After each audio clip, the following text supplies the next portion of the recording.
Good. Welcome back.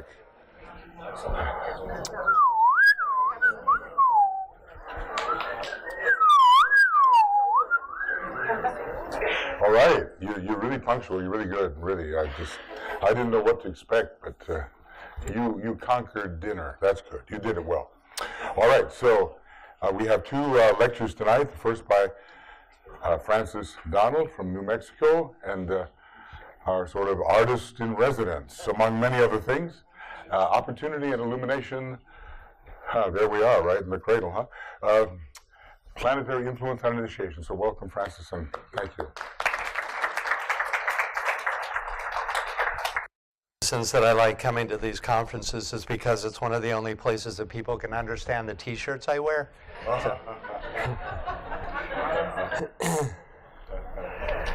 Okay.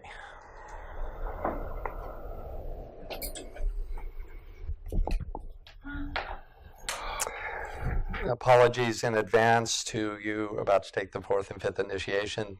This lecture only goes 1 through 3. Of course,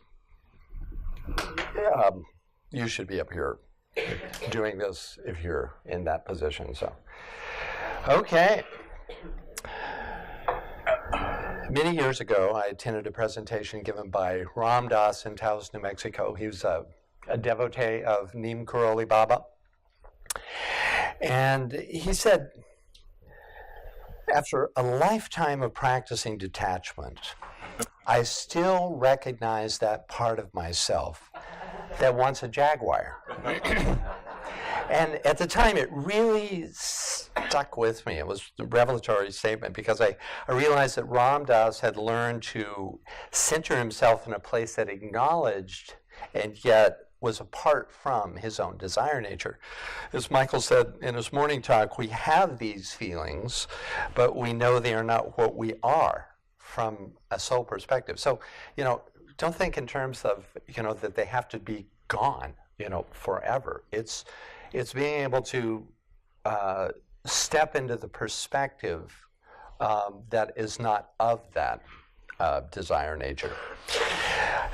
This kind of inner work is symbolized by the bridge between the halls of learning and the halls of wisdom, which represents a stage of conscious awareness able to distinguish between the real and the unreal. It's also an example of the kind of work, we go back to this, engaged in by those who are about to take or have just taken the first initiation, who have reached some level of control of their physical appetites and now face the much more difficult of learning to control their astral bodies. When we make the effort to release ourselves from the pull of the pairs of opposites in relation to our physical appetites, we invoke both this system's first three planets. I had to borrow Vulcan from another system, but I Googled, trying to get the flyby, but they don't have good pictures of Vulcan at this point. So, initiation has been described not only as an entrance into successive arenas of greater light, but also as successive revelations of an entirely different experience of life. So it's not just quantity, it's also a shift in the quality of one's experience. Referencing the first initiation, an old commentary says, when the rod of initiation descends and touches the lower part of the spine, which by the way is ruled by the lowest aspect of the first ray energy. So thus kind of magical reformation begins. Because, as the picture indicated, it's just the beginning. So DK tells us that, let's see, let me get here. Here we go. So this is the seventh ray, the idea of the violet light coming in. So DK tells us that when Vulcan's fire is seeded, it, quote, reveals that which is deeply hidden and brings it up into the light. We might ask, how is the planetary logos able to penetrate the psyche of an aspirant? You know, we assume these connections, but how does that connection actually take place? What facilitates that? In order to answer this question, let's take a look at how the ancients understood Vulcan. In the Egyptian Vulcan was Ta. That's, how do you pronounce it? Ta, you know? It's a Ta. Yeah. Thank you. Yeah. I actually always find that those combinations of unpronounceables intriguing because they suggest something kind of like an irrational number suggests that it's not really about, well, anyway. So anyway, though he's a solar god, was not considered to be the sun itself. He was rather the personification of the element of fire, whether that fire manifested as the sun, a lightning flash, a conflagration, and was thought to stand in a causal relationship to all manifested forms of fire. His epithet, and I love this, his epithet in ancient Egypt was, and think of this in terms of the potency in the first initiation, was the rekindler and the revivifier. Crooked-legged like Hephaestus, who would be his heir thousands of years later, Ta was known as the opener of the way, a title usually reserved for the rising sun. The same basic belief were held in India, where Agni was considered to be an elemental fire deity that pre-existed the sun. As those DK nerds among us know, Agni is spoken of quite a bit in a treatise on cosmic fire. And it's interesting, the commentary is surprisingly similar to views of the ancient. For instance, TCF describes Agni's essential nature as a subjective actuating fire. DK also states, just in one short sentence, Agni is Fohat. This is essential information if we were to gain an understanding of how Vulcan can penetrate to the very depths of a disciple's psyche. Fohat, a term often used by HPB, might be defined as conscious electricity. It is the means by which cosmic purpose, such as that of a planetary logos, is able to penetrate into the cosmic physical plane, and thus impress itself on the mental substance. HPB describes Fohat as the intelligent medium and guiding power that enables divine thought to manifest. Thus, the intent of Vulcan, of the Vulcan first-ray lord, can, through the agency of Fohat, plant a point of fire deep into the psyches of those preparing to take the first initiation. This may be the esoteric explanation behind the Greek myth wherein Hephaestus, who became Vulcan in Rome, fell from the heavens. Like Lucifer, this fall, you know how it's exoterically perceived, but esoterically, it's an act of sacrifice for the good of humanity. And I think that the Hephaestus or Vulcan falling myth is probably interconnected with the Luciferian myth. In response to the fiery point planted by Vulcan, the reactive first-ray energy of Pluto, who the ancients considered to be lord of the underworld, or the lower kingdom, known variously among the ancients as Aminti and Yama and Adonis, is activated. That Plutonian energy is activated. But for all of Pluto's destructive underworld reputation, it's important to remember that, one, the quote, underworld is just a little part, which is hell enough. And two, from a soul perspective, Pluto is an instrument of salvation. The Secret Doctrine says, and I believe Eva quoted this morning, Pluto is a deity with the attributes of the serpent. He is a healer, a giver of health, spiritual and physical, and of enlightenment. Chief among the Plutonian mythologies is Orpheus, who seeks his lost soul in the kingdom of Pluto. But as Joseph Campbell points out, practically every indigenous people includes some form of descent into darkness as an initial stage of the initiatory process.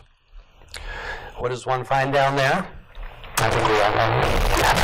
One's own lower self, the nether regions of the personality, the dweller on the threshold, which is only perceived as something other than oneself after soul contact, after some major light has been integrated, for it is only then that the horror of selfishness is recognized for what it actually is.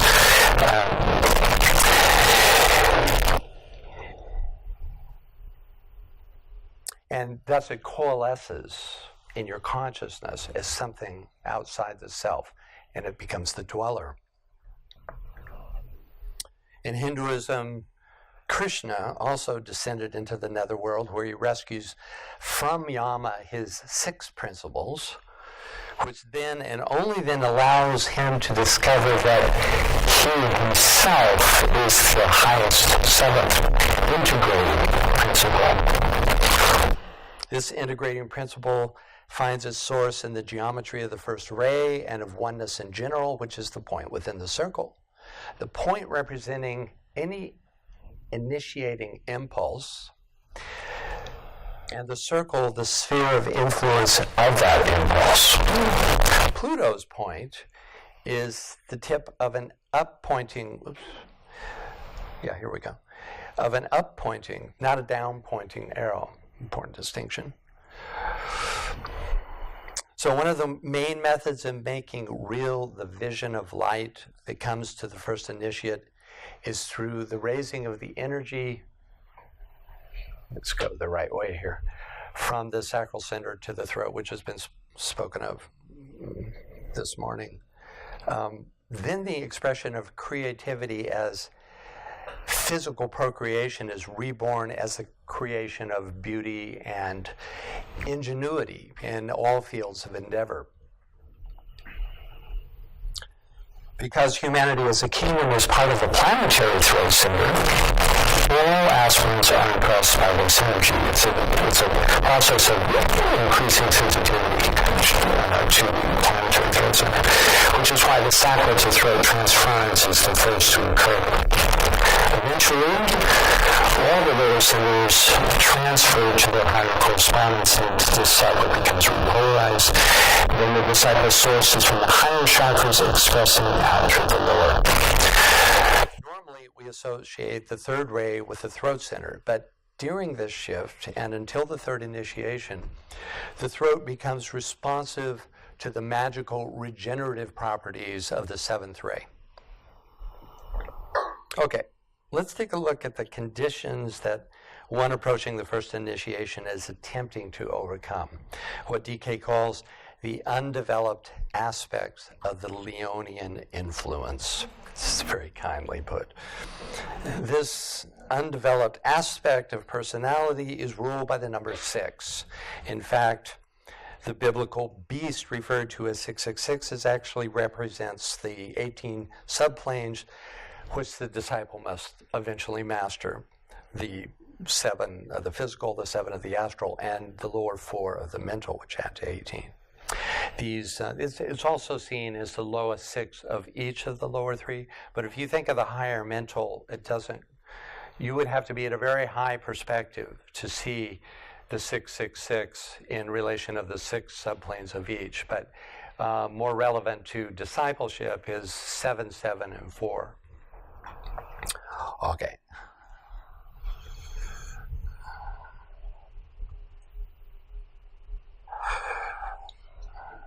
So these lowest 18 subplanes, which HPB characterizes as the 18 aggregates of life, which form the bodies of the lunar lords, are those lesser lives that embody the principle of form, of desire, and of thought. In Masonry, mastering these 18 vibratory levels is symbolized by taking the first 18 degrees, at least in the York method. Let's see, Rule 4 of the old commentary says, let the group see that all the 18 fires died down, and that the lesser lives return unto the reservoir of life. This clearly relates to DK's description of the first initiation. When the eyes are opened in the light, that which must be lowered into the form is perceived. The next sentence in Rule 4, this they must bring about through the evocation of the will, brings us back to Vulcan. Vulcan's fiery ingress is sometimes described as a breath planted deep in the psyche of the disciple. It is the radiatory quality of this breath, of this fiery breath, that disperses the lesser lives, returning them, quote, to the reservoir of life. Note the connection between the following two statements. One, Vulcan reaches to the very depths of a disciple's nature. And two, from the very depths of his being, the disciple draws the breath. This breath is not just air in the lungs. It is, in fact, the fiery life aspect galvanized by Vulcan. And boy, do we need it, because meanwhile, Pluto is wreaking havoc, or as DK more dispassionately puts it, bringing about the death of the personality influence. Thank you very much.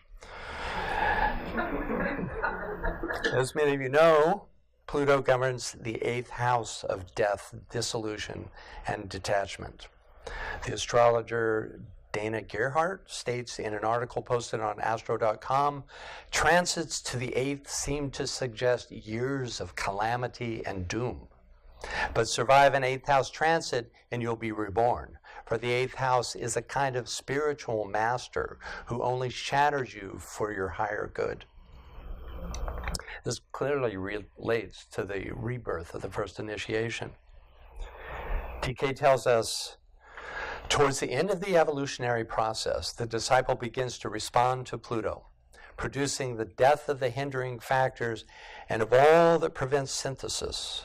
Pluto brings about the death of the separative, instinctual nature, the factor which lies behind all dualism. Present company accepted. The personality can and usually does resist this process of becoming. But since the work has already begun, resistance, we're told, just creates pain and suffering. As an old maxim reads, better never to step on the path. But once begun, better never to step off. One way to gain some insight into the way Vulcan and Pluto work together is to visualize these two first-rate planets bracketing the disciple. Left and below is Pluto, working to destroy all that defines the pairs of opposites, including all desire. The Earth at the center, on which the disciple stands, provides the disciple's sphere of experience. And to the upper right, Vulcan draws him or her up through purification and detachment from matter. In this work, Vulcan is often veiled by the moon, thus working through the fourth ray of harmony through conflict, especially in Virgo. In this way, Pluto, Earth, and Vulcan work together, and as the sine wave suggests, this work is vibratory in nature.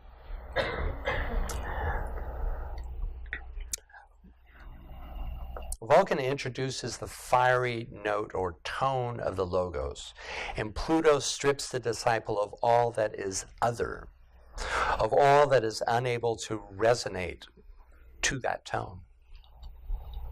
DK tells us that initiation triples the vibratory force one receives from the soul. This increased vibration allows Vulcan to take over rulership of the head chakra from Pluto. Before that, both the head and the spine are ruled by Pluto. This is a monumental shift.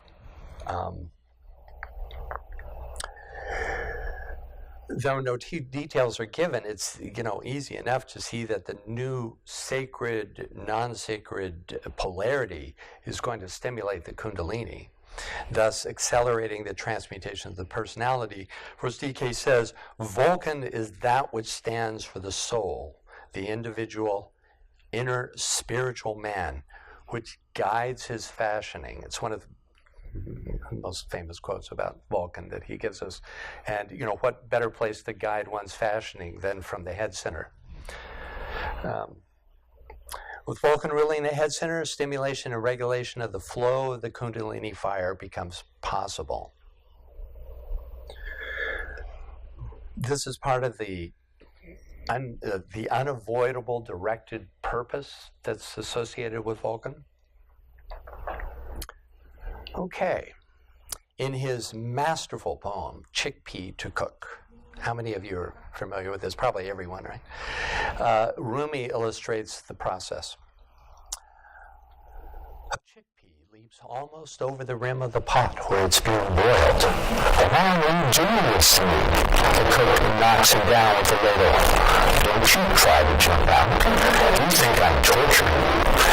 I'm giving you flavor so you can mix with spices and rice and be the lovely vitality of a human being. Remember when you drank rain in the garden? That was from this. Grace first, sexual pleasure, then a boiling new life begins, and the friend has something good to eat. Whew, just love that. This poem can be seen as representing the cooperative efforts of Vulcan and Pluto. Both friend and cook are the soul, which brings up an important point. The death that Pluto wields is always under the supervision of the soul, or as DK says, it is the soul which shoots the arrow of death. Thus, the upward pointing arrow is the astrological symbol of Pluto. So, when you feel like you're being flayed, just remember that. So in Rumi's poem, the indwelling jiva is the chickpea, right? That's us, right? The boiling water is Pluto, seemingly the source of the pain of transformation. But initially, unbeknownst to the chickpea, the fire that boils the water is Vulcan. Pluto can't do its work alone, for without the fire of Vulcan, the disciple is not motivated to respond to the influence of Pluto. Nor is it desirable that Pluto's dismantling, disintegrating energy be visited on the indwelling jiva at an earlier stage of development, when he or she is still building the personality.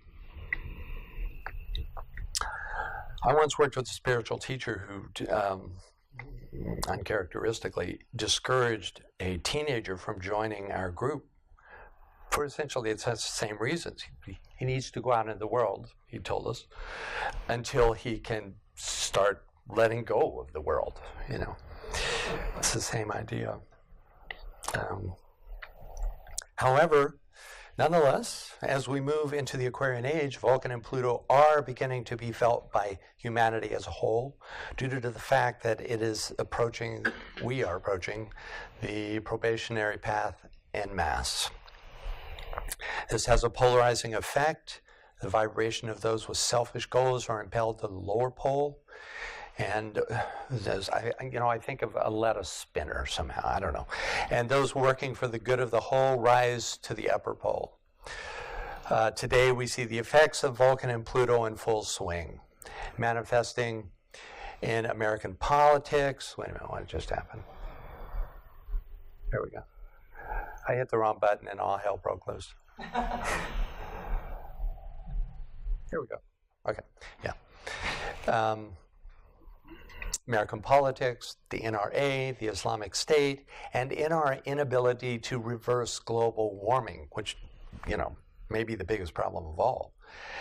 But their inspirational and purifying effects are also seen in the work of the United Nations, in the European Union, and in the millions of organizations created for the upliftment of humanity, a list that grows by leaps and bounds every year. So through the agency of Vulcan and Pluto, humanity will move from an Atlantean reactionary consciousness, that's especially true in America right now, the USA, pardon me, to a consciously creative expression of the planetary throat center, which is our destiny. Okay. The second initiation, traditionally called the baptism in the Jordan, could be more accurately described as baptism by fire. Fire because in this fifth or Aryan race, the higher mental plane has become the locale for all initiations. The rays and planets involved in the second initiation shift from the first ray of Vulcan and Pluto to second ray Jupiter, fifth ray Venus, and especially sixth ray Neptune. All, you will notice, sacred planets. Esoteric astrology describes Neptune as being seductive and full of life, and it's promoting that innate sensitivity which leads unerringly to the higher vision. Now, promoting this innate sensitivity creates an extended period of painful adjustment. For the same sensitivity needed to apprehend the light of the soul and the intent of one's ashram also creates an agony of personality awareness, as in, oh my God, what have I done? DK says the solar plexus center becomes a great clearinghouse that makes it temporarily a cause of disaster, of conflict, of pain, and of distress. But DK goes on to assure us that the pain is more than offset by the contact that this Neptunian energy makes available to us. It's a sensitizing agent, and that works, of course, in both directions. Jupiter's influence adds a dilating, broadening effect, resulting in a shift from dedication to some specific cause or individual to a broader, more flexible, and thus more useful devotion to the plan itself. The key word here is decentralization. Decentralization is implemented by the transfer of energy from the solar plexus to the heart. Here's where the agony comes in. But an agony that eventually releases the initiate from the glamour of astral domination, with the result that emotion, desire, is transmuted into love, aspiration. The strongest influence in second ray work is devotion, but a decentralized devotion, a quality we inspire from Neptune, which TCF tells us presides over and makes possible the second initiation. Neptunian devotion is six-ray energy par excellence, and the plane transformed is the sixth astral plane, and the plane that it repolarizes towards is the cosmic sixth astral plane. This results in the sublimation of the influence of the moon through repolarization of the astral body, which then becomes sensitive to the impress of the heart of the sun. Interestingly, this process is facilitated in Leo. See here. I've just been rolling through. Here we go. Where at this stage of a disciple's journey, the sun veils Neptune, a graphic example of baptism by fire. GK says, in the case of Leo, the two planets through which the sun focuses its energy or influences like a lens are Neptune and Uranus. But at the second, we're concerned with Neptune. So, what is it about Neptune that enables the second initiate to overcome the influence of the moon and the sublunary realm in general, to return the lesser lives to the reservoir of life? We get a clue from this occult railroad, old commentary. Some of you are familiar with this. The fish goddesses who have leapt from earth, Virgo, to water, Pisces, united will give birth to the fish god, Christ, who introduces the waters of life into the ocean of substance and thus brings light to the world. Thus does Neptune work. First, the key. Then we have DK's commentary. This is, however, a great mystery revealed only at the time of the second initiation, in which the control of the fluidic astral plane is demonstrated. Okay, there's some wonderful stuff here.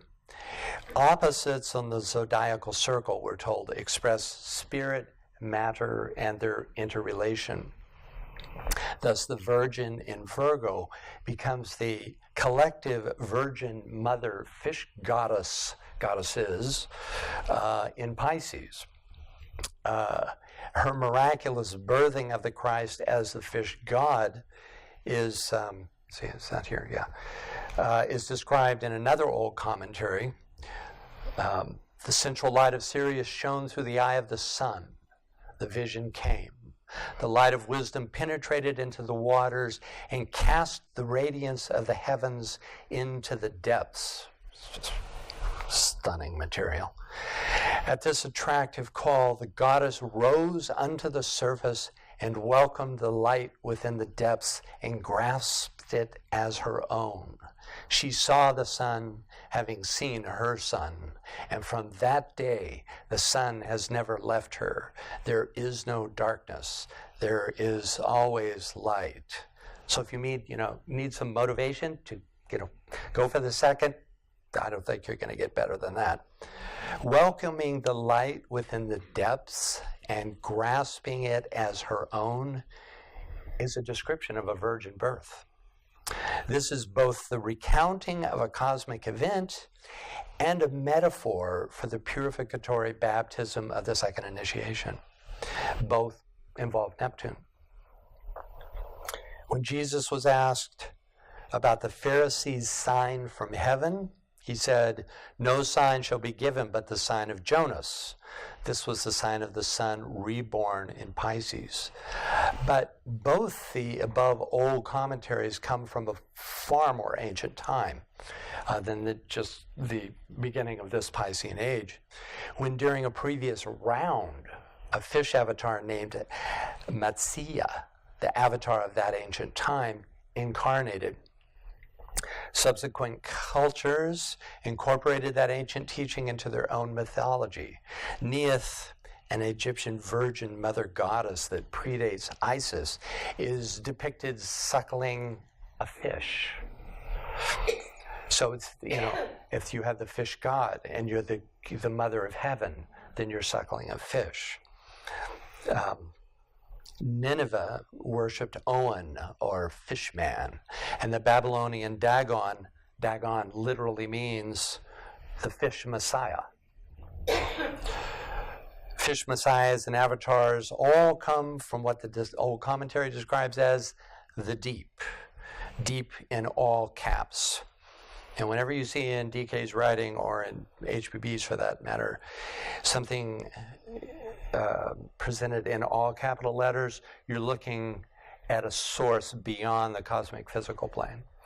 In this case, I would hypothesize that we're looking at the cosmic astral plane.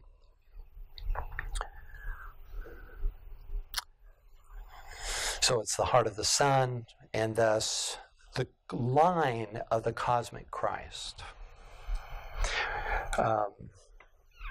These are the waters of life.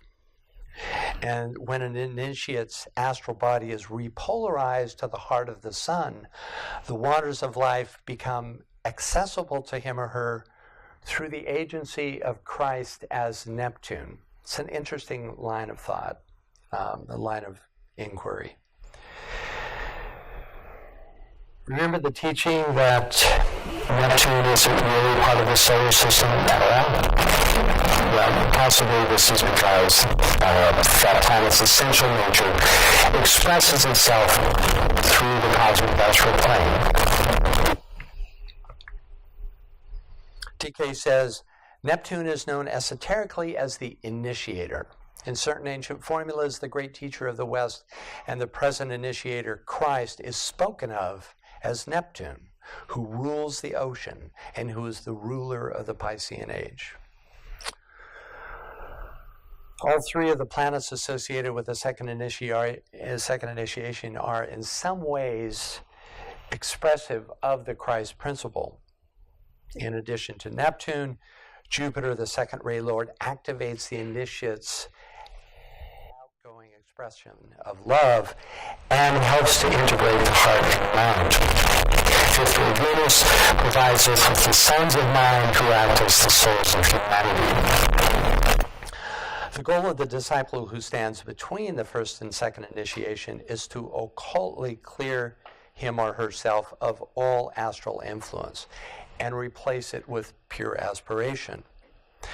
This allows for a sensitiveness and refinement that is, as mentioned, initially the cause of much pain, but creates the capacity to respond to the new level of energy released by those love petals of the egoic lotus that unfold at the second initiation. So whereas Vulcan and Pluto help the indwelling jiva to reorient the physical body and the physical plane life to the soul, the purificatory potency of devotion coming through Neptune and expansive love through Jupiter enables the initiate to consecrate the desire nature to the soul, the Christ principle. This demonstrates in the three worlds of human endeavor as, quote, a useful, I always love the understatement of DK, a useful, dedicated life and an expressed determination to enter into the field of world service. I'll take it. Okay. Just as the indwelling jiva creates an alignment with the human kingdom as the planetary throat center, through the transference of energy from the sacral to the throat at the first initiation, the second degree initiate demonstrates alignment with a hierarchy, the planetary heart center, through the transference of energy from the solar plexus to the heart. See, I can actually even give you a graphic example.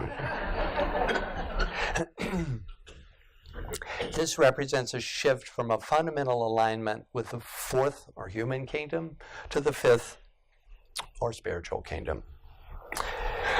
Yeah, I see the movement from the first initiation to the second as the bridging of the big gulf. We're told it takes many, many lives. And I think the reason for that is the fundamental shift in alignment happens in that progression from first to second, from orientation towards the human kingdom to an orientation towards the spiritual kingdom. It's not all the work that has to be done, but it's the big step. And we're told once on the other side, the third initiation follows either in the same or in a successive life. Of course, now, after having lunch with Elena, it could be actually 3 or 4 lives, but you have to take it up with her. DK suggests, though he doesn't specifically state, and I thank you, Elena, for this correction, that becoming an accepted disciple, an event that is arguably as important as the second initiation itself, occurs sometime between the second and third initiations. I was thinking it was between the first and second, but after lunch, it must have been something I ate. And actually, it makes more sense, when you look at the nature of the initiations.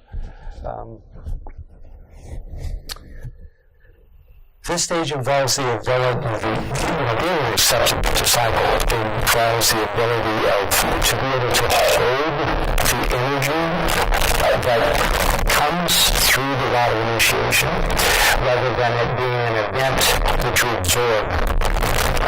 You actually become, in a sense, a beacon for that energy as a result of being an accepted disciple.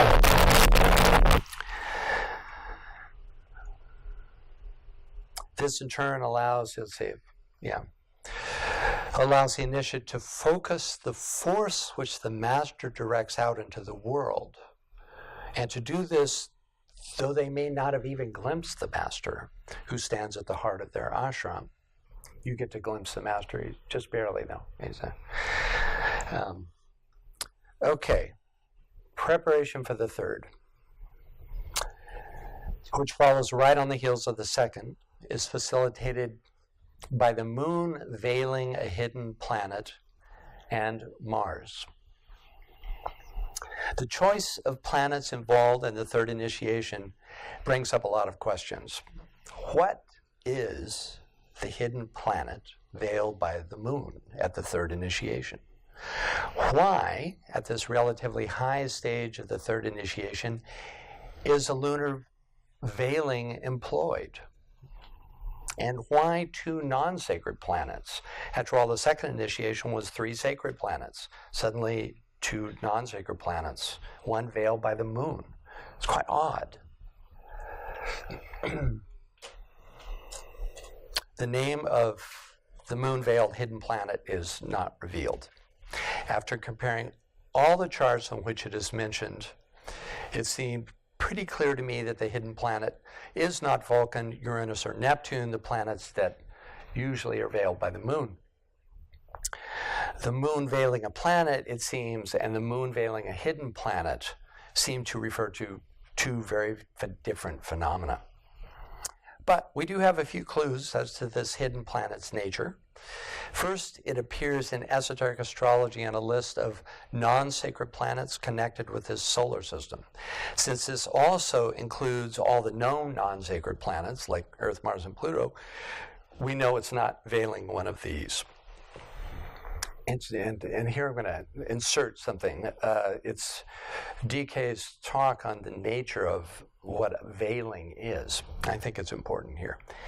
Veils are in the nature of opposing forces and energies which act as inhibitory factors to the aspirant as he seeks to make progress.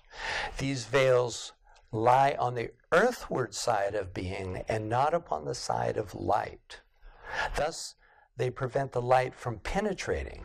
They lie between the subtle inner man, mental and astral, and his physical brain. That's an important point. It's not the mind. It's the physical brain. They are that which prevents brain registration of the world of causes and of meaning.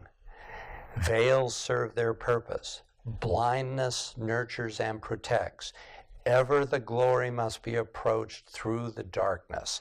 Such is the law. It's almost like a catechism, isn't it? I love it.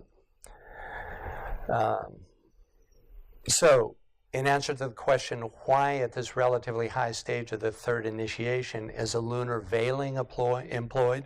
Well, it might be veiled by the sublunary matter of the moon in order to protect the uninitiated from its influence.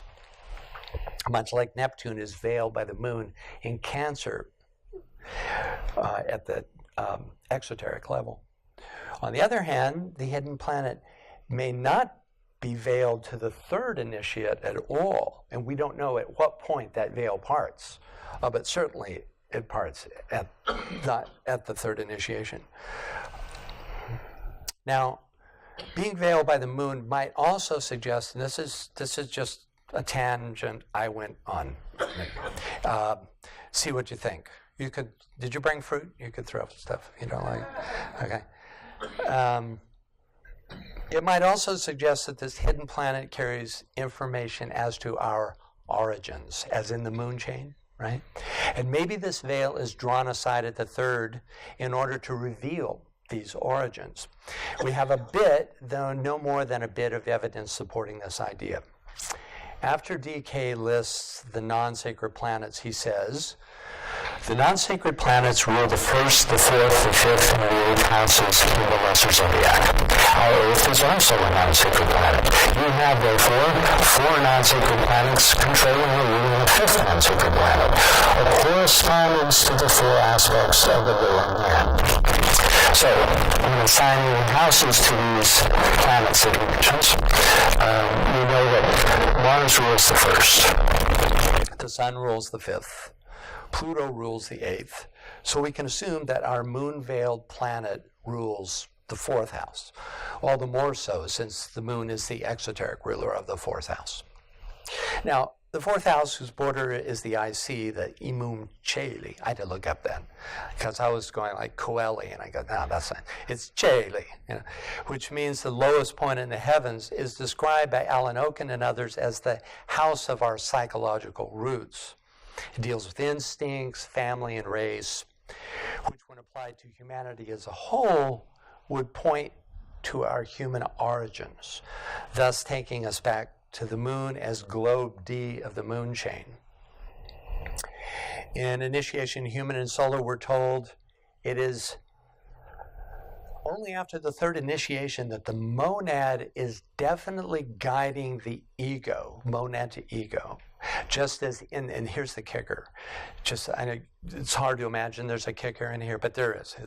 Just as in the moon chain, the ego individualized the personality through direct contact. So what he's saying here is that in this system, you have a direct contact between the monad and the ego. And that is a similar method that was employed in the moon chain between the ego and the personality. This direct contact method of individualization is not used in this chain between the ego and personality, though apparently it is used between the monad and the ego. Maybe our hidden planet has something to do with facilitating this ancient method of guidance and individualization. It's a tantalizing fragment, followed by this statement, which you read 1,000 times in DK. The law of correspondences, if applied here, might prove very really revealing. And then 3 hours later, you're wondering, okay. There's only one other reference to this hidden planet, specifically veiled by the moon. In the section on Sagittarian and esoteric astrology, DK says the form life is ruled by the moon veiling a hidden planet, a statement that might possibly fortify our hypothesis concerning this planet's connection with our physical origins. All this is speculative, but it seems to align the purpose of the hidden planet with that of Mars. But before we get into the role of Mars, and the role it plays in the third initiation, let's take a brief look at the third initiation itself. And I know we're going to be spending a lot of time on this through the conference. This is just a thumbnail sketch, you might say. First of all, from the perspective of the one initiator, the first of two initiations are purely preparatory, called initiations of the threshold. They represent a mandatory purging of the disciple's body of any magnetism emanating from the personality, thus rendering it completely insensitive to the material attractions of the lower quaternary. And this is necessary in order that the initiate is able to, number one, even stand before the one initiator, who is the planetary logos, in order to, number two, receive the tremendous voltage from the rod of initiation without being barbecued in the process. Because if there's any of this magnetism of the personality, it's like dross in metal. If you apply hot fire to metal and it's pure, it just melts evenly. If there's a foreign substance in there, like earth or something, it burns, it flames out. So I get that sense. So does he, by the way. So the third initiates a new cycle, which is why, from the perspective of the Blue Lodge, it is considered to be the first true initiation. It's under the control of the fifth ray, enabling the voltage directed through the rod to forge a link between the higher mind and the brain of the initiate. Since, if you're starting to wake up, it's like a caffeinated section here.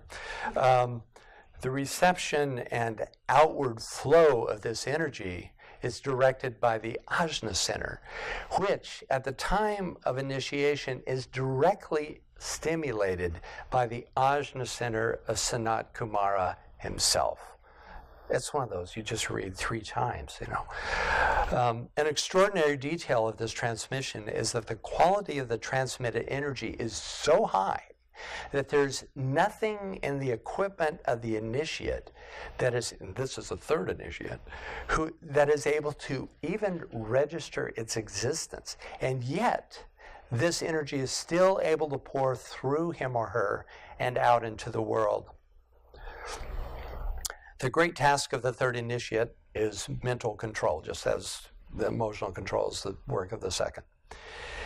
Because once the Ajna center is truly active, it becomes like a directional beacon, sending the vibrational quality of the disciple's thoughts out into the world on a vibratory level, not literally the content of the thought nature, but you become a beacon for the higher forces. So mental control is essential.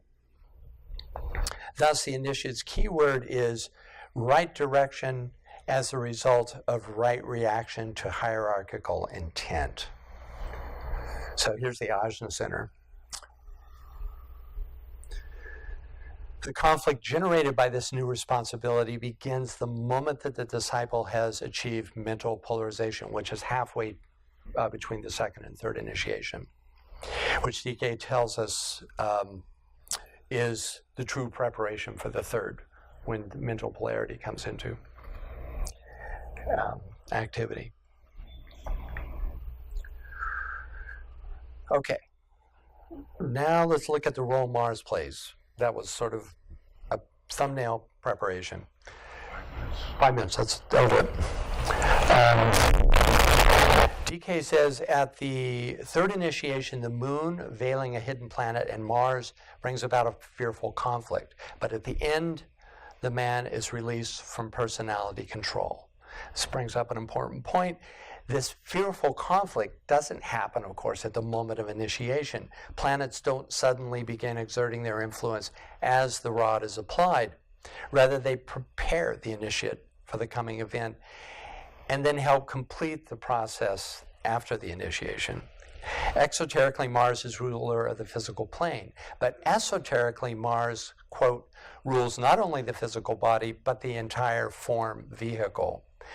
This aligns it with the moon-veiled hidden planet, which we're told rules the form life. And here's an interesting point. Mars rules the form vehicle, it is specifically stated, and the moon-veiled hidden planet, it is specifically stated, rules the form life. So you have form, vehicle, and life with the two rulers of the third initiation.